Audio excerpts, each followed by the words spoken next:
Ahora desde hace 27 años en Castelldefels. La gente pregunta, oye David, ¿dónde eres? No, suena como el acento no es del todo de aquí.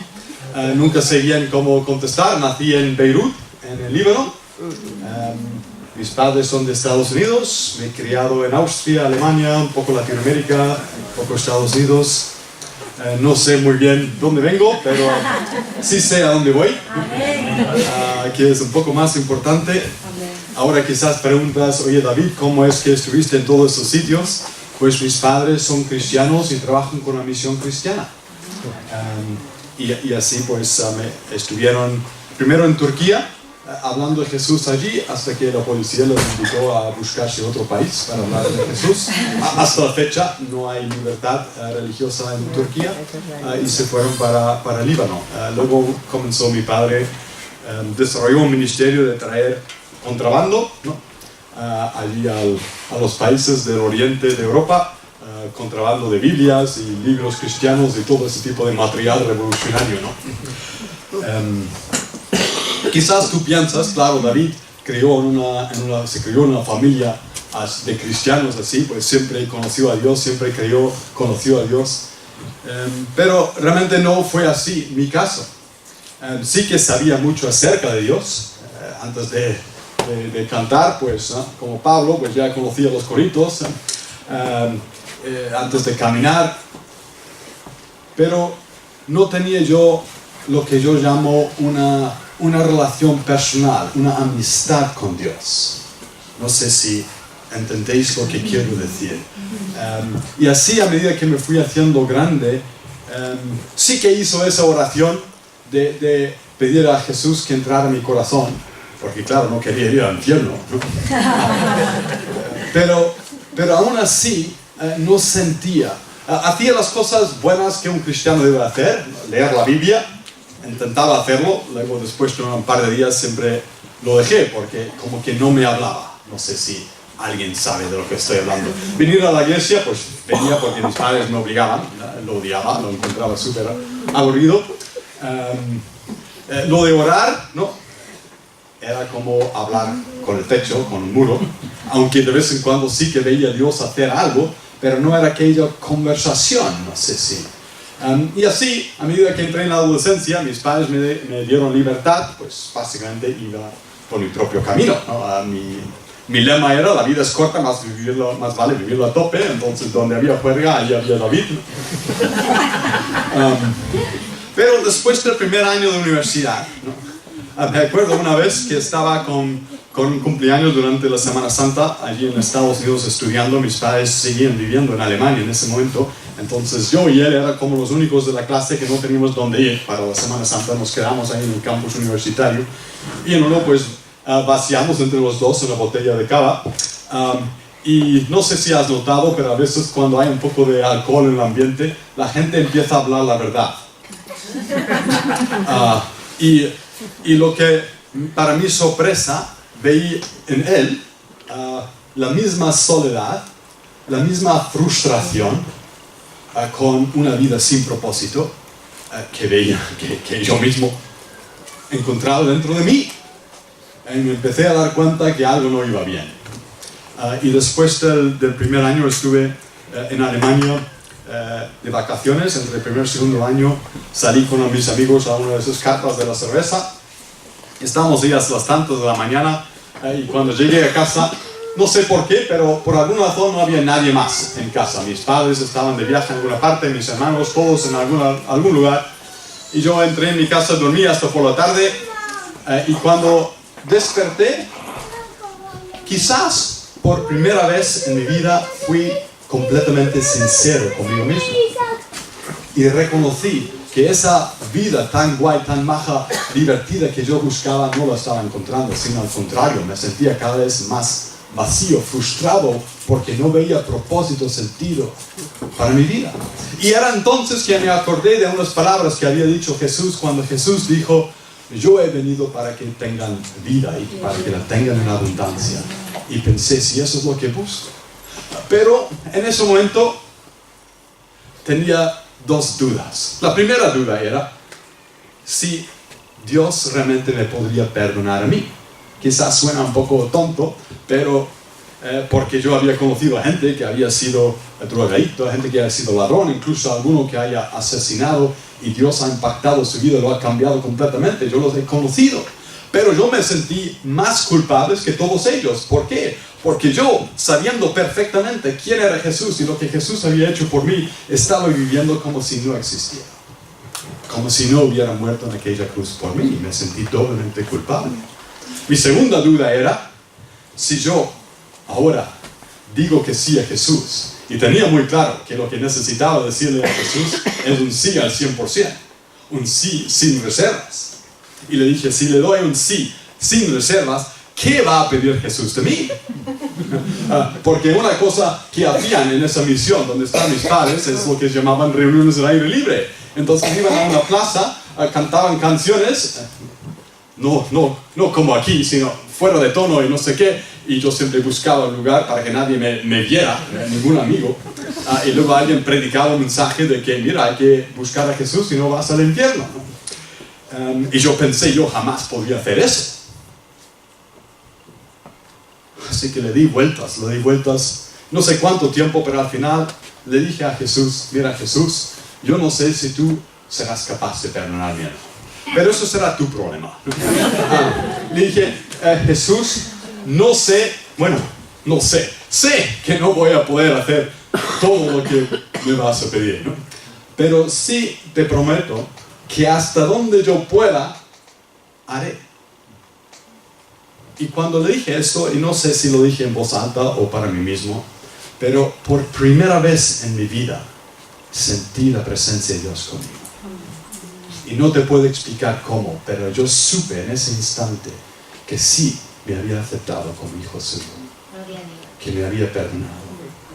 Y eso cambió mi vida. No me convirtió en santo en un día para otro, no tenía muchos malos hábitos acumulados, con algunos sigo luchando, pero sí me dio un propósito, un cambio de rumbo. Y desde entonces lo que más atesoro en el mundo es mi amistad con Jesús. Él me lo muestra una y otra vez.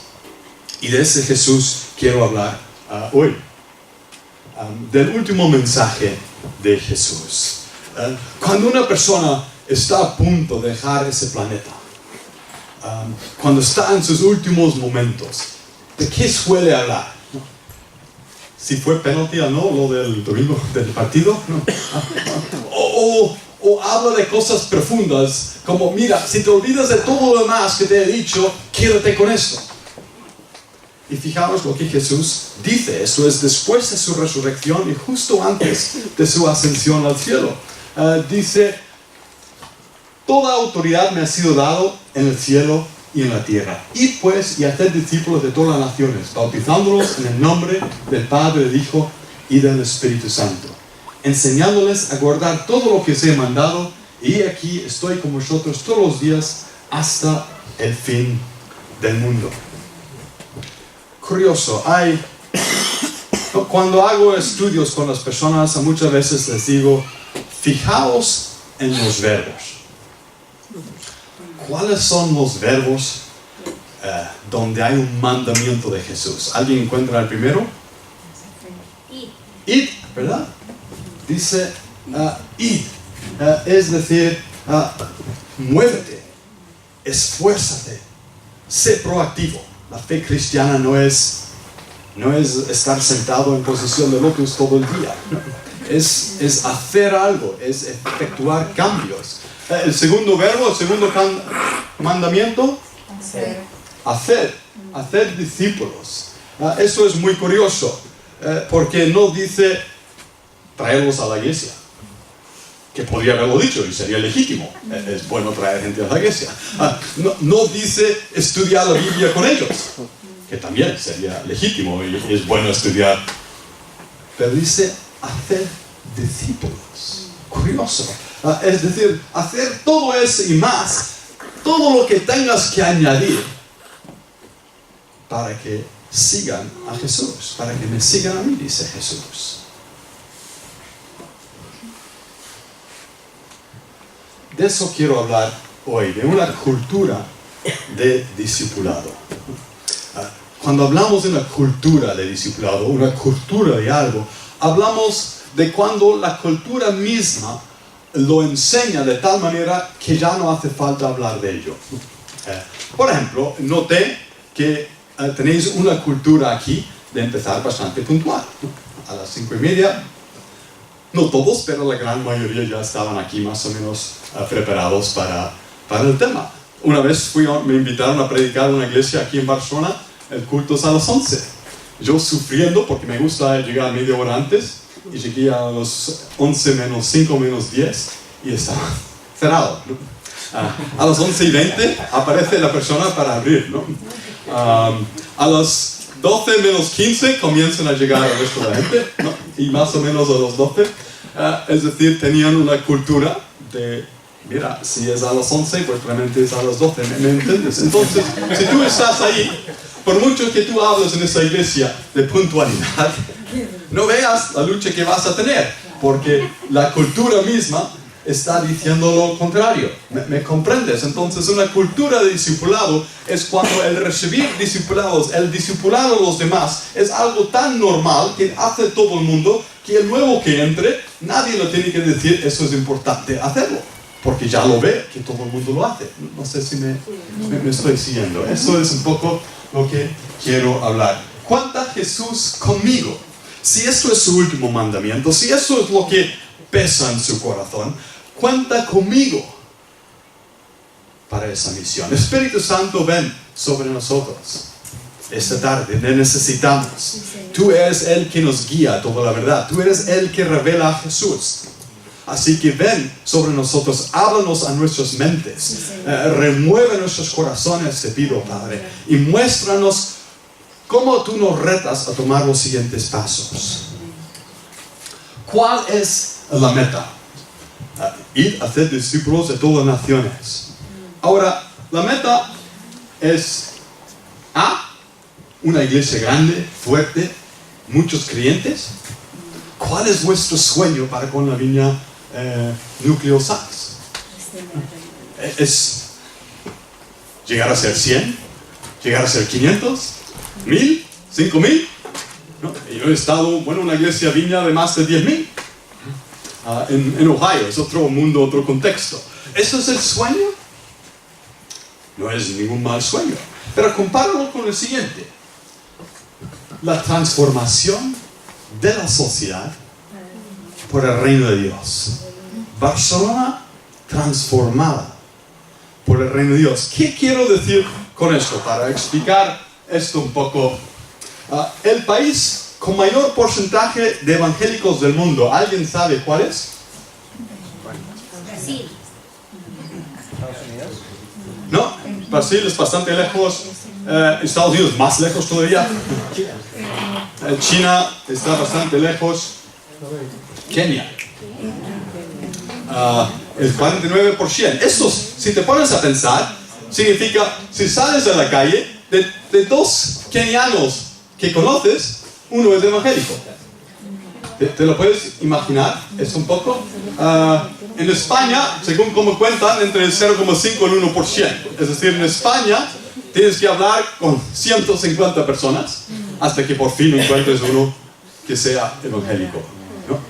Más o menos eso lo sabéis de vuestra experiencia. No os cuento nada nuevo, ¿verdad? Ahora, índice de corrupción. Bueno, técnicamente de la percepción de la corrupción, porque directamente es difícil medirlo, ¿no? Pero Kenia está en el lugar 143 de 180 países. Es decir, el 80% de los países son menos corruptos o perseguidos como Kenia. No sé si veis ahí algo incongruente. Y al haber más cristianos tendrían que haber menos corruptos. Debería haber un impacto, ¿verdad?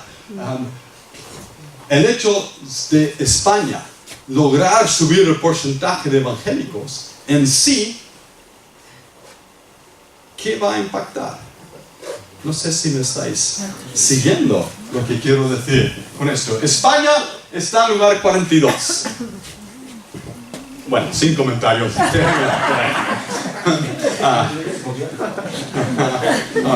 El Salvador El Salvador está en el 32%. Es decir, si encuentras a 3 salvadoreños, uno será evangélico. Es decir, más o menos 50 veces más de lo que hay en España. Es una diferencia abismal. Ahora, si miramos el índice de homicidios, El Salvador, por desgracia, lidera la lista. De alguna manera, esa gran cantidad de evangélicos no ha logrado transformar la sociedad. No sé si me estás diciendo. España está en un lugar, pues no se ve bien, pero en el 203. Es decir, que es uno de los más bajos. Es decir, si vas a asesinar a alguien, no recomiendo hacerlo en España.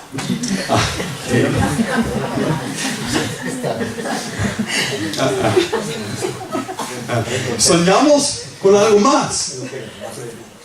Soñamos con algo más que simplemente agrupar a personas.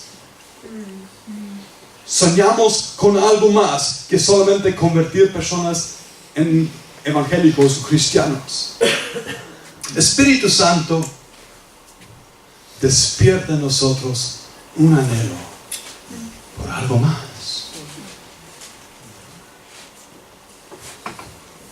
No nos permitas conformarnos. Simplemente, aunque es buen primer paso quizás, de llenar la iglesia en una iglesia grande, sino danos visión más allá.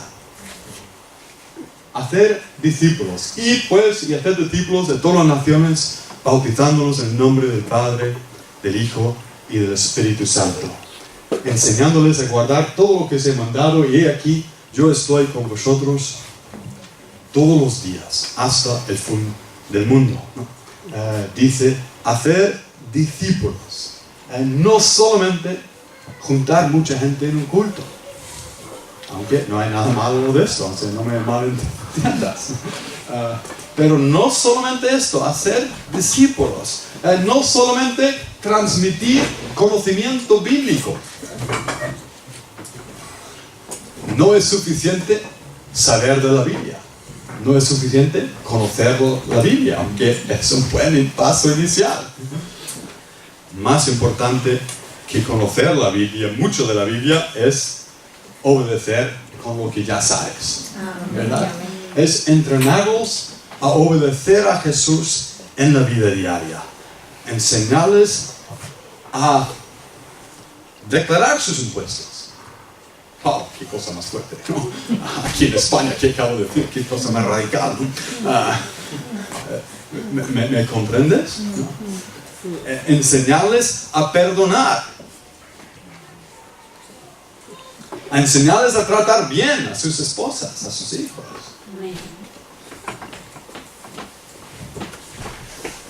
¿Soy yo un discípulo? ¿Soy yo uno que obedece a Jesús en la vida diaria?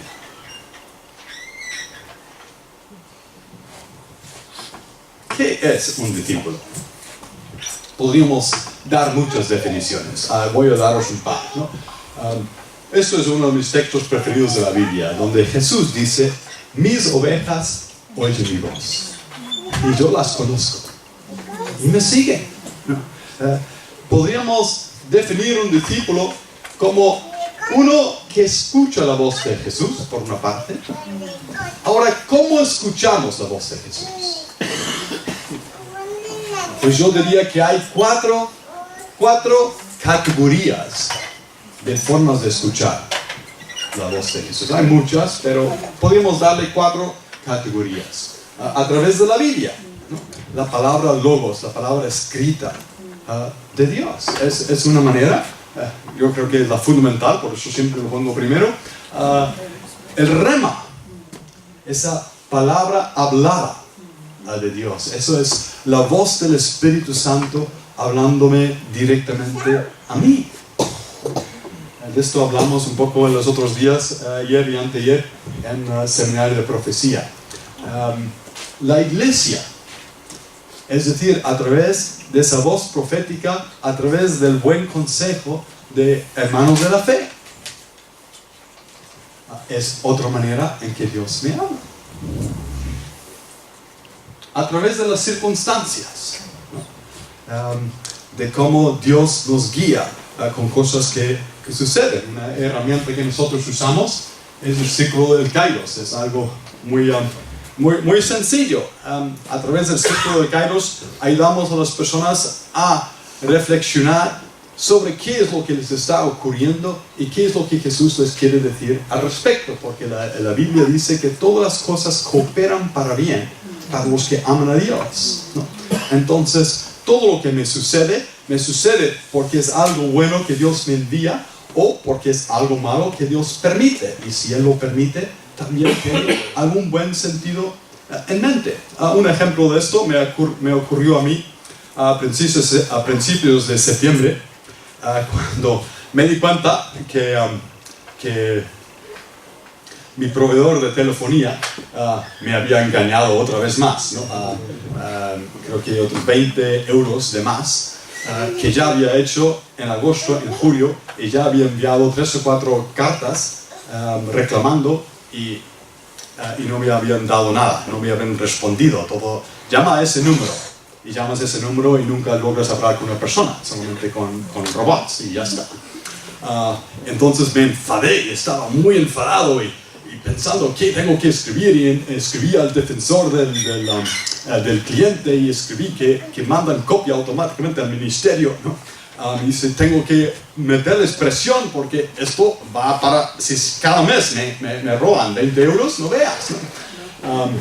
Y luego, esa mañana tenía un encuentro con un discípulo mío y le fui enseñando a él el círculo del Kairos por unas circunstancias que él está pasando.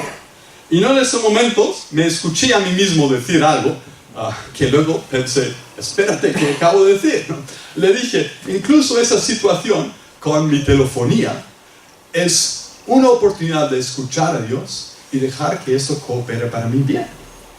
Y luego pensé, wow, no había considerado esto desde esta perspectiva. Estaba solo obsesionado con mi enfado y la injusticia del tema, y no me había ocurrido que Dios podía estar permitiéndolo con un bien en mente. Y bueno, 2 semanas después he cambiado de proveedor y ahora pago la mitad, los mismos servicios a la mitad del precio, y en un mes he recuperado casi todo lo que me robó la otra compañía.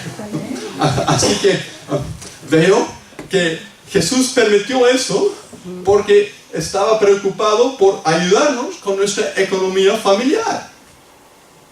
Eso es un ejemplo de Dios hablando de las circunstancias. Me estoy liando, perdón, voy adelante. La segunda parte no solamente es escuchar lo que Jesús dice, sino es responder, es hacer lo que Él dice. Esto, el ciclo de Kairos realmente consiste en 2 preguntas básicas. La primera pregunta es, ¿qué te está diciendo Jesús? Y la segunda pregunta es, ¿qué vas a hacer al respecto? Porque está escrito, sed hacedores de la palabra y no tan solamente oidores que se engañan a sí mismos. Es decir, si yo escucho la palabra y creo entender el principio de la generosidad de Dios, si yo creo entender el principio de la obra sobrenatural en las finanzas, pero no soy fiel con mis diezmos y ofrendas con la iglesia local, entonces me he engañado a mí mismo. ¿Me entendéis? Si yo creo haber entendido cómo Dios nos manda a la misión de hacer discípulos, pero no lo estoy haciendo, me estoy engañando a mí mismo. ¿Qué me está diciendo Jesús hoy? Esto en nuestra iglesia lo preguntamos casi al final de casi cada evento, sea un grupo de conexión o célula, o como lo llamáis aquí, sea al final de una celebración, sea cualquier tema, encuentro, discipulado, consejería, lo que sea. Preguntamos, ¿qué sientes que Jesús te está diciendo? ¿Y qué vas a hacer al respecto? Espíritu Santo, ayúdanos a darnos cuenta de lo que Jesús nos está diciendo ahora mismo, en este tiempo juntos. Y ayúdanos a formular, a descubrir un plan de acción para responder y honrar lo que Jesús nos está diciendo. ¿Qué es un discípulo? Otra definición es esta, sacado de Lucas capítulo 6, donde Jesús dice lo siguiente. Dice, un discípulo no está por encima de su maestro, mas todo discípulo, después de que se ha preparado bien, será como su maestro. En otras palabras, un discípulo se prepara bien. Se prepara bien. Es decir, se esfuerza. Se busca la vida para crecer. Si dices, es que yo no tengo a nadie que me enseñe, aquí no cuidan de mí. ¿De verdad eso será tu respuesta cuando llegues delante de Jesús? ¿Me entiendes? Muévete, busca. La meta del discipulado es llegar a ser como Jesús. Eso es la meta. ¿Cuántos habéis cumplido ya con la meta del discipulado? ¿Verdad? Somos todos aprendices en el camino. Eso significa pensar como Jesús, significa hablar como Jesús, significa actuar, llegar a tener ese mismo equilibrio emocional como Él. Es un aprendizaje de toda la vida, ¿no? En 1 Juan 3:2 dice que cuando lo vemos, entonces seremos semejantes a Él, cuando Él vuelva. Entonces se acabará nuestro aprendizaje. Mira, yo les digo, nuestro aprendizaje termina en tres casos. Primer caso es este de que morimos y vamos y estamos delante de Jesús y lo vemos. Segundo caso es Jesús vuelve y lo vemos en el aire, ¿verdad? El tercer caso, ¿cuál sería? Cuando ya no queda nadie en el planeta que no esté siguiendo y amando a Jesús. O sea, cuando todo el mundo está siguiendo y amando a Jesús, entonces ya se acaba la misión. ¿Verdad? Entre tanto, sigue nuestro discipulado. ¿Me estoy preparando bien? ¿Me estoy preparando bien? ¿Lo estoy tomando en serio? ¿Soy un buen aprendiz de Jesús? ¿Tengo hambre de aprender más de Él? ¿Le doy prioridad? ¿Estoy motivado? ¿Estoy disciplinado?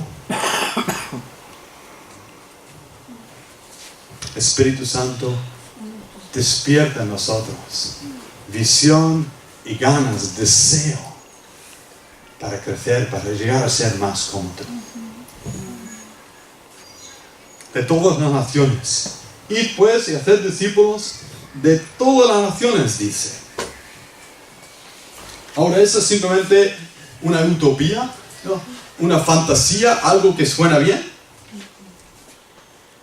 ¿O será algún día real? Fijaos la visión de Juan en Apocalipsis capítulo 7. Es su visión de los últimos, ¿no? de lo que viene en el futuro. Y dice que llegará el día cuando dice, después de esto miré en ese día del futuro y vi una gran multitud que nadie podía contar, de todas las naciones, de todas las etnias, de todas las tribus, pueblos, lenguas, la manera que dividas la humanidad, de todos, de pie delante del trono y delante del Cordero, vestidos con vestiduras blancas y con palmas en las manos. En Génesis, cuando Dios llama a Abraham, le dice, en ti serán benditas todas las familias de la tierra. ¿Hay alguna familia que tú conoces donde todavía no hay nadie que ame y siga a Jesús? Entonces nos queda reto, nos queda trabajo. Hacer discípulos de todas las etnias, de cómo puedas agrupar a las personas, tribus urbanos, cualquier agrupación de todos deben estar ahí representados. En otras palabras, obedecer a Jesús implica un compromiso con la extensión de su reino.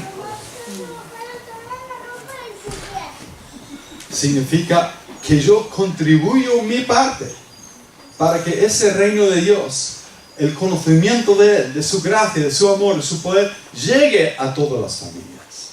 Contribuyo mi parte.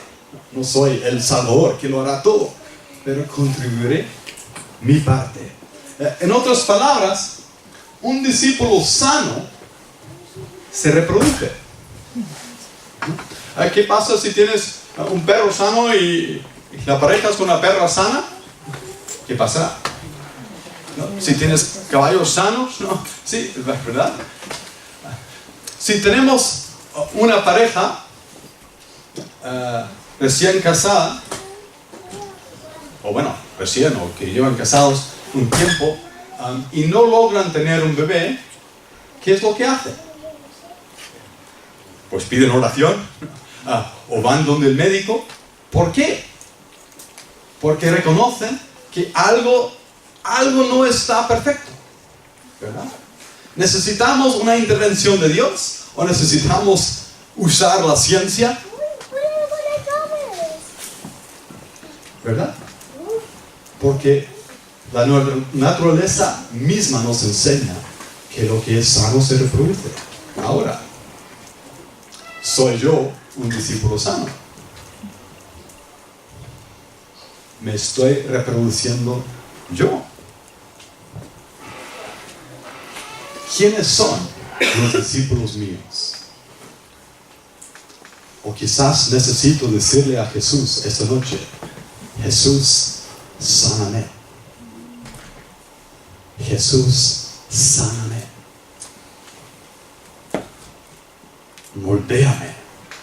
Enséñame para que yo pueda comenzar a reproducirme como un discípulo normal.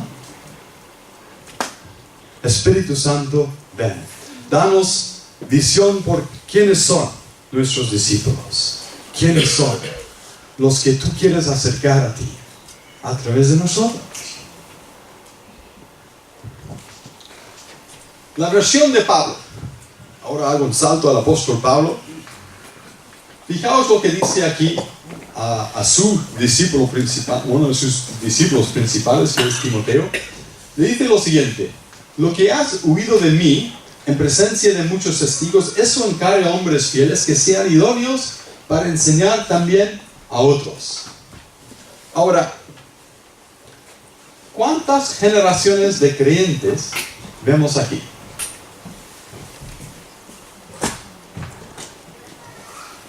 ¿Sabéis lo que quiero decir con generación de creyentes? ¿No? Si uno ayuda a otro a conocer a Jesús y le sigue, pues uno sería el primero y el otro sería el segundo, ¿sí? Entonces, ¿cuántas generaciones vemos aquí? Una. No, dos. ¿Dos? ¿Alguien ha visto 2 generaciones? ¡Qué guay! ¿Alguien ha visto más? Bueno, vamos a ir por partes. ¿Quién escribe? Pablo. Bien. Entonces, ¿quién es el discípulo de Pablo? Timoteo. Pues ya vamos por 2. ¿Y aquí acaba? ¿Qué es lo que dice que Timoteo debe hacer? Enseñar. ¿Qué dice específicamente? A otros. A los hombres y mujeres fieles, ¿verdad? No. Dice Timoteo, invierte, enseña a esos hombres y mujeres fieles. ¿Y esos hombres y mujeres fieles qué deben hacer? Enseñar a otros. Es decir, que Pablo no solamente se preocupa por su propio discípulo, sino que piensa más allá. ¿Cómo te llamas tú? Josinio. ¿Quieres hacer de Pablo? Vente. Entonces, Josinio, Pablo, ¿qué hace Pues él busca, mira, ya lo tienen de memoria, es igual. Entonces, tú eres Pablo, búscate un Timoteo. Un Timoteo. O una Timotea. Timoteo, mi hijo. ¿Vale?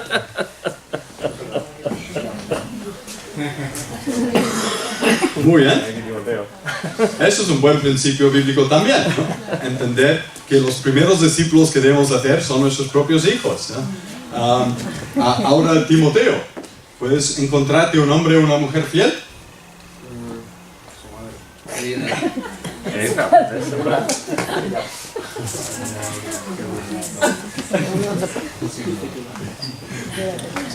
Así que fijaos que Pablo no solamente, mira, ponte aquí para tener un orden y que no me líe después yo. Pablo, pues no solamente piensa en Timoteo, sino Pablo piensa, si Timoteo llega a ser un discípulo sano, él se va a reproducir, ¿verdad? ¿No? Y se va a reproducir en, ¿cómo te llamas? Isra. Irra, ¿no? Isra. Isra. Irra. Entonces, en Irra, y no solamente piensa en la tercera, en ese hombre fiel, sino piensa más allá, en que ese hombre fiel también sea sano y se reproduzca. Así que búscate a una otra persona.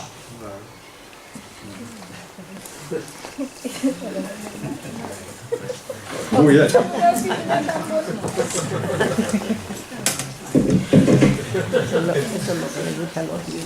Muy bien. Se ha buscado otra persona. Fijaos la visión de Pablo. Piensa hasta la cuarta generación. Ahora, podríamos mirar todo esto también desde la otra perspectiva. Podemos ver que en nuestra iglesia, en nuestros grupos de conexión, tenemos personas que yo llamo asistentes fieles, ayudantes. Son personas que siempre están, puedes contar con ellos, ayudan pues con los audiovisuales, ayudan con la comida o poniendo su casa a disposición, o las finanzas, ¿me entendéis? ¿No? Y son gente muy importante. Y si tú eres un asistente ayudante, genial, gloria a Dios. Pero puede ser que hoy Dios quiere desafiarte a subir a otro nivel. Y eso sería el nivel de testigo. Es decir, que no solamente asistes con regularidad, con fidelidad, no solamente ayudas, sino que tú estás trayendo amigos tuyos. Que tú traes compañeros tuyos al grupo de conexión o a la iglesia para que conozcan y aprendan de Jesús. ¿Entendéis? Como eso en la misión de hacer discípulos hasta llenar la tierra, ¿veis cómo eso es muy clave? ¿Sí? Ahora, si tú ya eres un testigo, ya estás trayendo gente a tu grupo de conexión o a la iglesia, excelente. Pero quizás hoy Jesús quiere retarte a subir otro nivel, que sería ser un hacedor de discípulos tú mismo. Es decir, tú ya no solo traes la gente al grupo de conexión para que sean discipulados ahí por el grupo o por el líder. No solamente traes gente a la iglesia para que Charlie los discipule, sino que tú mismo eres la persona que se siente con esta persona, que acompañas a esta persona a aprender a escuchar a Jesús y seguirle en la vida diaria. ¿Me estáis siguiendo? ¿Veis cómo eso es también muy clave en la estrategia de hacer discípulos de todas las naciones? Ahora quizás tú ya haces esto, ya quedas con las personas, ya eres líder del grupo de conexión. Quizás hoy Jesús quiere desafiarte a subir a otro nivel. Es decir, que tú no solamente haces discípulos, sino que entrenas a tus discípulos a ser hacedores discípulos ellos mismos. ¿Me entendéis? Poco a poco estamos entrando en la visión de Pablo de no solamente ver una generación, de no solamente ver 2, sino del 1 a la cuarta. ¿Me seguís? Gracias, podéis sentaros.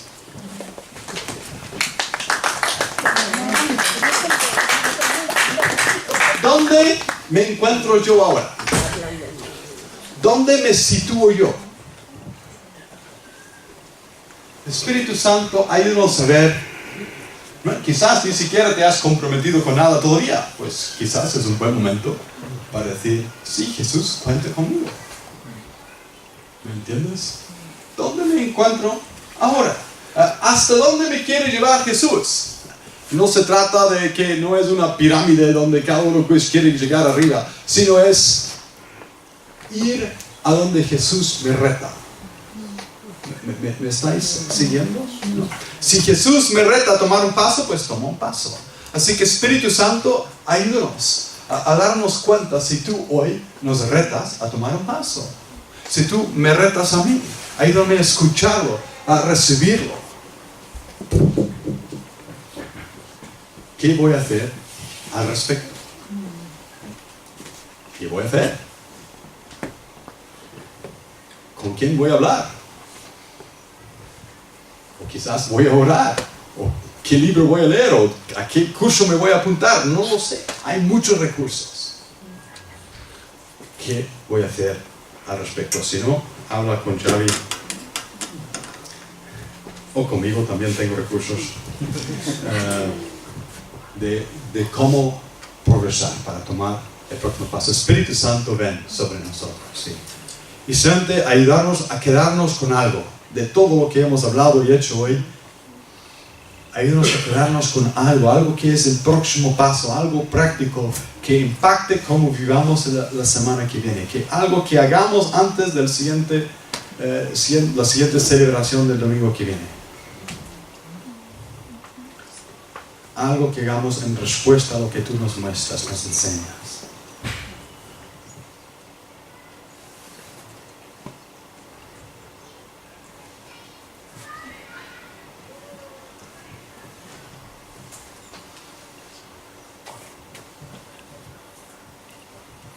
Y te pido también, o pido Jesús que tú muestras también a quién debes contarlo. Esa meta que tú te has propuesta, mi reto es que lo cuentas a alguien antes de salir del local. Dicen los que saben de esto, no sé cómo lo han averiguado, pero dicen que el mero hecho de compartir un reto, una meta mía con otra persona, solamente con comentarle, aumenta en un 85% la probabilidad de alcanzar la meta. Porque somos así, nos necesitamos.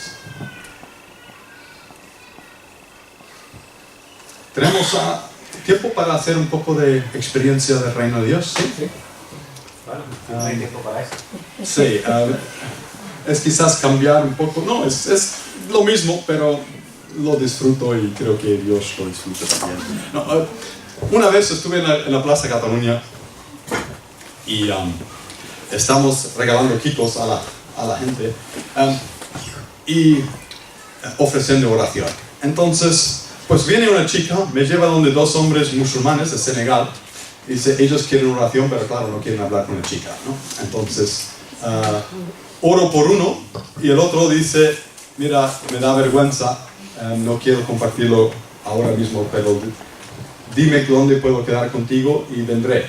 Entonces le di una tarjeta y dije, llámame, vivo en Castelldefels, y ya quedaremos. Y ¿cuántas veces me han dicho eso? Así que realmente casi me olvido, ¿no? Pero me llama la semana que viene, la semana siguiente, y viene hasta Castelldefels. Llega hasta ahí. Y me cuenta una historia muy rara de cuando estaba en Senegal, de que una noche ve como una mujer extraña fuera de su casa, va por allí, desaparece, reaparece en otra parte, va y la busca por ahí, vuelve a desaparecer, y desde entonces tiene ataques de pánico antes de salir de casa. Entonces yo le puse a leer unos textos en los evangelios de Jesús echando fuera demonios y le pregunté, ¿ves en esas historias algo con que tú te identificas? Y dice, sí, eso es exactamente lo que me pasa. Y dices, David, tú eres la primera persona que me dice qué me pasa, porque he hablado con el imán y he hablado con no sé quién, no sé cuánto, y tú eres la primera persona. Entonces le mostré otros textos que hablan de la autoridad que tenemos los creyentes para echar esas cosas fuera. Entonces le dije, lo tuyo tiene dos soluciones. Ahora, normalmente no garantizo una sanidad de nadie, no es mi estilo, pero en esta vez sentí para decirlo. Y le dije, la primera solución es que yo ore por ti, porque yo soy un discípulo de Jesús, tengo autoridad sobre esto y te lo echaré y serás libre. La segunda opción es que tú hoy te conviertes en discípulo de Jesús, entonces tú tendrás la autoridad y tú podrás echar eso fuera. Dice, quiero la segunda opción.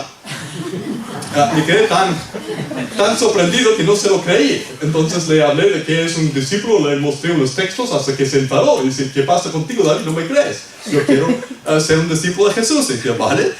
Y le guié en oración, entonces, de rendir su vida a Jesús, reconocer la cruz, comprometerse a seguir a Jesús y echar fuera ese espíritu que le perturbaba en el nombre de Jesús. Era una oración, no sé, de 15 segundos con mucho. Lo escribió luego él en una servilleta. Entonces le dije, pues, si quieres, vente, que tenemos célula, grupo de conexión en un vecino cerca de nosotros este sábado, pues vente. Entonces él viene, tampoco esperaba que viniera, pero vino y dije, sí, estoy libre, estoy completamente libre de lo que le sucedió. Llega al grupo de conexión y la persona que estaba a cargo de la alabanza ese día no se lo preparó para nada, ¿no? Y no marchaba ni con parales, no sé si sabéis lo que estoy hablando. Luego otra persona tenía que preparar una reflexión sobre la Biblia, que tampoco se lo había currado y estaba ahí un poco aburrido, seco. Luego, para orar unos por otros, hicimos lo que en los círculos evangélicos se suele hacer, que vamos por turnos y cada uno hace su oración, ¿no? Y no sé, me pareció súper aburrido, ¿no? Y estuve ahí pensando, me estoy aburriendo mi propia célula, ¿no? Entonces dije, alguien, simplemente lancé la pregunta, ¿alguien aquí quiere sanidad? Porque pensé, igual Dios hace algo y entra un poco de vida en esto.